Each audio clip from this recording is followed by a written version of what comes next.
আল্লাহু আকবার বলে হাত খুলে দিয়ে ওই পর্যন্ত উঠাবেন। হাতের আঙ্গুল জমা জমা থাকবে, আঙ্গুলের মাথা আকাশমুখী থাকবে, আঙ্গুলের তালু পশ্চিমমুখী থাকবে। এই বলে আপনি রুকুতে চলে যাবেন। হাত দুটি রডের মতো সোজা হয়ে থাকবে, আঙ্গুলগুলি খোলা খোলা থাকবে। কোমর থেকে সামনের ওজন হাতের উপরে থাকবে, হাত দুটি রডের মতো সোজা হয়ে থাকবে। আপনার এই কোমর থেকে এই সামনের অংশ একেবারে সোজা হয়ে থাকবে। এই পিঠের লম্বা হাড়, মাথা উঁচুও হবে না, মাথা নিচুও হবে না। একাধিক সহিহ হাদিস আঙ্গুল খুলে খুলে রেখে আপনি বলবেন সুবহান রাব্বিয়াল আযীম। উঁচু আল্লাহর পবিত্রতা বর্ণনা করছি যতবার ইচ্ছে। 3 বারের হাদিস ঠিক নয়, 10 বারের হাদিস ঠিক নয়। নইলে আপনি বলতে পারেন সুবহানাকা আল্লাহুম্মা রাব্বানা ওয়া বিহামদিকা আল্লাহুম্মা গফিরলি। হে আল্লাহ, তোমার প্রশংসা সহকারে পবিত্রতা বর্ণনা করছি, দয়া করে তুমি আমাকে ক্ষমা করে দাও, যতবার ইচ্ছে। এরপরে যত দোয়া আছে আপনি বলতে পারেন সামি আল্লাহু লিমান হামিদা রাব্বানা লাকাল হামদ হামদান কাসীরান তাইয়িবান মুবারাকান ফি। আল্লাহ ওই লোকের প্রশংসা শুনলো যে তার প্রশংসা করলো, খুব তার প্রশংসা, বরকতময় তার প্রশংসা। আকাশ পরিমাণ প্রশংসা, জমিন পরিমাণ প্রশংসা, আকাশ জমিনের মধ্যে যে ফাঁকা রয়েছে এই পরিমাণ প্রশংসা। বিলামা শেত আমিন শহীদ বাদ, তুমি কত প্রশংসা চাও তা আমি জানি না, তুমি যত চাও তত তোমার প্রশংসা। এই বলে আপনি সিজদায় চলে যাবেন। উল্লেখ্য যে এতদিন পর্যন্ত যেভাবে সিজদা দিচ্ছিলেন, আজকে তার থেকে একটু নাক কপাল আগিয়ে রাখবেন 8-10 আঙ্গুল, যেন পিঠের লম্বা হাড় একেবারে সোজা হয়ে যায়। আপনি 2 কনুইকে উঠিয়ে রাখবেন। ওই বোনেরা কিন্তু বলে গেছে আপনার স্ত্রীকে যে সিজদায় যখন যাবা তখন একবারে মাটিতে পড়ে যাবা, হাতি যেমন পড়ে যায় আঁটো হয়ে সিজদা করবা। এই সিজদায় সালাত হবে না। ওই যে সবচেয়ে বজ্জর বলা হয়েছে রুকু এবং সিজদায় এই চুরি করে, এটা একটা সিজদা। আপনি 2 কনুইকে উঠে রাখবেন। নারী পুরুষ একই ব্যাপার, যেন পেটের নিচ দিয়ে ছাগলের বাচ্চা পার হতে পারে। আঙ্গুল জমা জমা থাকবে, 2 কানের পাশে থাকবে, নাক কপাল মাটিতে লাগানো থাকবে।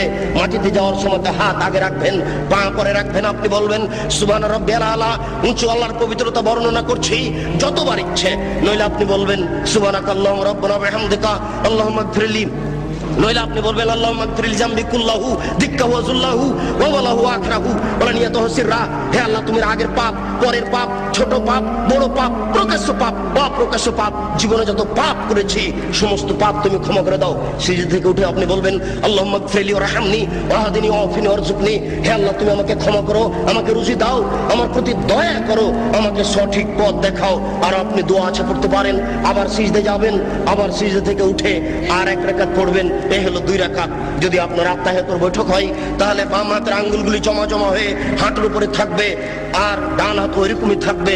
তবে ডান হাতের অবস্থা হচ্ছে এই 2টি আঙ্গুল জমা করে নেবেন, 3টি আঙ্গুলের নখের উপরে বৃদ্ধাঙ্গুলের পেট রেখে এইভাবে গোলাকার করে ধীর গতিতে আঙ্গুল নড়াতে থাকবেন। একবার আঙ্গুল উঠাতে হবে। এর প্রমাণে পৃথিবীতে কোনো ভুয়া হাদিসও নেই। কিভাবে চলে আসলো তা জবাব দিতে পারবো না, জবাব আপনাদের দিতে হবে। ঠিক ওই দোয়ার মতো একবার আঙ্গুল উঠাতে হবে। এর প্রমাণে দুনিয়াতে কোনো জালজয়ী ভুয়া হাদিস নেই। অবিরাম ধীর গতিতে আঙ্গুল নড়াতে হবে। সালামের বৈঠক হয় যদি, তাহলে বাম পাকে ডান দিক দিয়ে বের করে দিবেন, নিতম্ব মাটির উপরে রেখে দিবেন। এটাই শরীয়ত। এরপরে আপনি বলবেন আত্তাহিয়াতু লিল্লাহি ওয়াস সালাওয়াতু ওয়াত তাইয়্যিবাতু, সমস্ত ইবাদত আল্লাহর জন্য। আসসালামু আলাইকা আইয়ুহান নবিয়্যু, হে নবী আপনার উপরে শান্তি অবতীর্ণ হোক। আসসালামু আলাইনা ওয়া আলা ইবাদিল্লাহিস সালিহিন, শান্তি আমাদের প্রতি হোক, ভালো বড় মানুষের প্রতি হোক।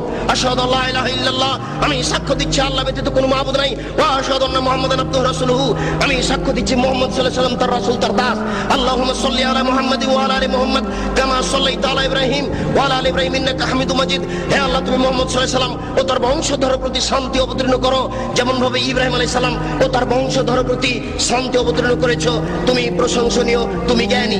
আল্লাহুম্মা বারিক আলা মুহাম্মাদ ওয়া আলা আলি মুহাম্মাদ কামা বারাকতা আলা ইব্রাহিম ওয়া আলা আলি ইব্রাহিম ইন্নাকা হামিদুম মাজিদ। হে আল্লাহ, তুমি মুহাম্মদ সাল্লাল্লাহু আলাইহি ওয়াসাল্লাম ও তার বংশধরের প্রতি বরকত নাজিল করো, যেমন ভাবে ইব্রাহিম আলাইহিস সালাম ও তার বংশধরের প্রতি বরকত নাজিল করেছো। তুমি প্রশংসনীয়, তুমি জ্ঞানী। আল্লাহুম্মা ইন্নী যালামতু নাফসি যুলমান কাসীরা, হে আল্লাহ, জীবনে খুব পাপ করেছি, ফাগফিরলি, দয়া করে আমাকে ক্ষমা করে দাও। মাগফিরাতাম মিন ইনদিক, ক্ষমা একমাত্র তোমার পক্ষ থেকে হয়ে থাকে। ওয়ারহামনি ইন্নাকা আনতাল গাফুর রাহিম, তুমি যে দয়াশীল, তুমি যে ক্ষমাশীল, তুমি দয়া না করলে, তুমি ক্ষমা না করলে আমাকে কে ক্ষমা করবে? আল্লাহ মিন আউযু বিকা মিন আযাবি জাহান্নাম, আমি তোমার নিকটে জাহান্নামের শাস্তি থেকে বাঁচতে চাচ্ছি। ওয়া নাউযু বিকা মিন আযাবিল কবর, তোমার নিকটে কবরের শাস্তি থেকে বাঁচতে চাচ্ছি। ওয়া নাউযু বিকা মিন ফিতনাতিল মাসিহিদ দাজ্জাল, আমি দাজ্জালের ফিতনা থেকে তোমার নিকটে বাঁচতে চাচ্ছি। আল্লাহ আমি নাউযু বিকা মিন মাসাবাল মাগরাম, কর্জ বড় পাপ থেকে তোমার নিকটে বাঁচতে চাচ্ছি। আসসালামু আলাইকুম রাহমাতুল্লাহ, আসসালামু আলাইকুম রাহমাতুল্লাহ। এই সংক্ষিপ্ত সালাত আপনি সালামের পূর্বে আরো কিছু বলতে পারেন।